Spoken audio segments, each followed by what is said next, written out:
Hello, this is Glenn with a shout out to all my English speaking friends on Facebook. So, as you may know or may not know, I'm a Belgian guy, and here in Belgium, also in Holland, we have been in lockdown quite a while since I think the 13th of March. So we kind of gathered some more experience than you guys with regard to avoiding contamination. And first of all, I want to give you guys three important tips.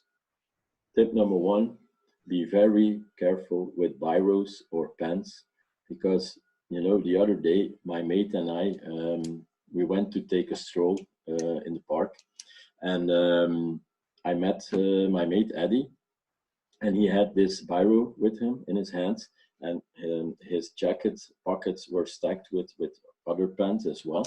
So I said, Eddie, what's going on? Have you become a writer since the lockdown? No, no, no, my friend. He said it's kind of a tool. It's a device to avoid contamination when I have to touch certain objects when I'm on the road.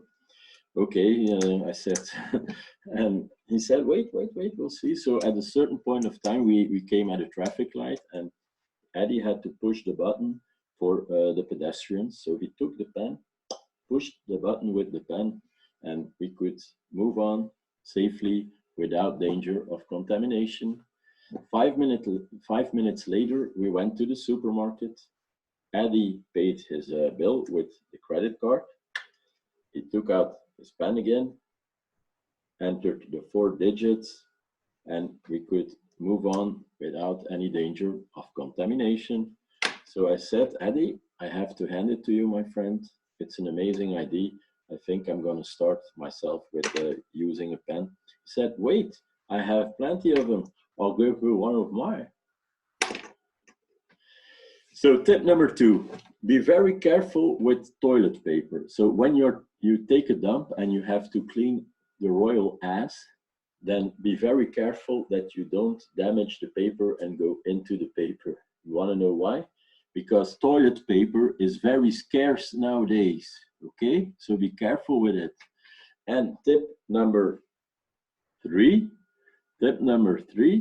is always be careful with the liquids to clean your hands. You know, want to know why? So the same guy, Eddie, the other day, I gave him the little bottle. I said, Eddie, before we leave the house, clean your hands. So Eddie went on to clean his hand, and guess what? It was instant glue. So always read the package. So that's it for now, my friends. Stay healthy and see you very soon. Bye-bye.